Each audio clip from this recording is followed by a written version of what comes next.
ከለውጡ ማግስት ጀምረን አዲስ አበባን እንደ ስሟ ውብ አበባ እናደርጋታለን። ከተማችንን ለነዋሪዎቿ ምቹ ከማድረግ አንፃር የሚጎሏት መሰረተ ልማቶች በደንብ ተደርገው ተጠንተው ተለይተው ሲሰራ የቆየ ነው። አጠቃላይ የቦሌ ቡልቡላ ፓርክ አጠገቡ የምናየው የመንገድ መሰረተ ልማት ደግሞ ወደ 14 ኪሎ ሜትር የሚሸፍን የአረንጓዴ ልማት ስራ ነው የተሰራው።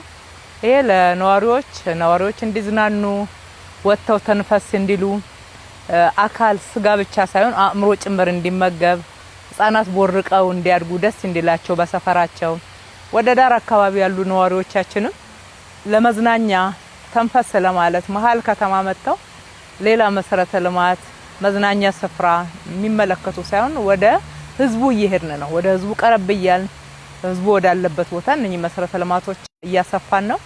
እንደምናየው ስፖርት ሜዳዎች አሉት፣ የቴኒስ ሜዳ አለው፣ የእግር ኳስ አለው፣ የእጅ ኳስ አለው፣ ባስኬትቦል አለው፣ የህፃናት መጫወቻዎች አሉ፣ የሰርግ ቦታ አለው፣ ደስ የሚል ፋውንቴኖች አሉት። ዛፉ ራሱ በራሱ ቤት ሰርቷል ማለት ይቻላል። ጥላው ተገናኝቶ እዚሁ ቆዩ አትውጡ ነው የሚለው። ስለዚህ የከተማችን ነዋሪዎች እንኳን ደስ ያላችሁ ማለት እወዳለሁ። በአካባቢያችሁ ላይ እንደዚህ አይነት መሰረተ ልማት ለማግኘት ብዙ ዘመን ስትጠይቁ ነበረ። እነሆ ዛሬ በበራችሁ በሰፈራችሁ ላይ ተሰርቷል። ተዝናኑበት፣ ጠብቁት፣ ተንከባከቡት። ወጣቶች መተው አልባሌ ቦታ ከመዋል እዚህ ቦታ ላይ መተው አካላቸውን አእምሯቸውን ማዳበር ይችላሉ፣ ማንበብ ይችላሉ፣ ስፖርት መጫወት ይችላሉ። በመረጡት የስፖርት ዘርፍ ህፃናት መተው እዚህ ጋር በርካታ የጨዋታ አይነቶች እንደ እድሜያቸው ያገኛሉ። በጥቅሉ ለህዝባችን የገባነውን ቃል በተግባር የመፈጸም አካል ነውና ይሄንን በምንሰራበት ሰዓት ህዝቡ ተሳትፏል። የአካባቢው ማህበረሰብ ትልቅ ምስጋና ማቅረብ እፈልጋለሁ። በገንዘብ እዚህ መሰረተ ልማት ላይ የመንገድ አካፋዩም ላይ የአካባቢው ማህበረሰብ በርካታ ተሳትፎ ነው ያደረገው። ከ380 በላይ የሆኑ ቤቶቻቸውን በአካባቢው ላይ የሚገኙ ህንጻዎቻቸውን አድሰዋል። አብረን ነው የሰራ ነው። ስንተባበር እንደዚህ አይነት ውበት እናገኛለን። እንደዚህ አይነት ትልቅ መሰረተ ልማት ንጹህ ጽዱ የሆነ ለአእምሮም ለአካልም በጣም ምቹ የሆነ ስፍራን እናገኛለንና አብረን መስራታችንን እንቀጥል።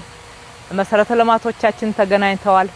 ከዚህ በፊት ክቡር ጠቅላይ ሚኒስትራችን ሁሉ ጊዜ ሲነግሩንና ሲያሳስቡን የነበረው መሰረተ ልማቶቻችንን የማገናኘት ዶቶችን ማገናኘት ብለው የሚሰጡንን የስራ አቅጣጫ በደንብ የተገበርንበት አካባቢ ነው። ከአቃቂ ኮየፈጭ አካባቢ ከቱሉ ዲምቱ ከዋናው የቀለበት መንገድ ጋራ እስከ ቦሌ ካርጎ ከዛ ደግሞ ከቦሌ አየር መንገድ እንግዶችን የምንቀበልበት ትልቁ መንገዳችን ጋራ ያገናኘንበት ነው። እንግዲህ ይቀጥላል። መስራት እንደምንችል አይተናል። ይሄ ትልቅ የሞራል ስንቅ ይሆነናል። ከዚህ በላይ መስራት ደግሞ ይገባናልም እንችላለንም። ዋናው ተባብረን መስራት ነው። የክፍለ ከተማ አመራሮችም ትልቅ ምስጋና ይገባቸዋል። ይሄንን በማስተባበር ውስጥ ትልቅ ስራ ሰርተዋል።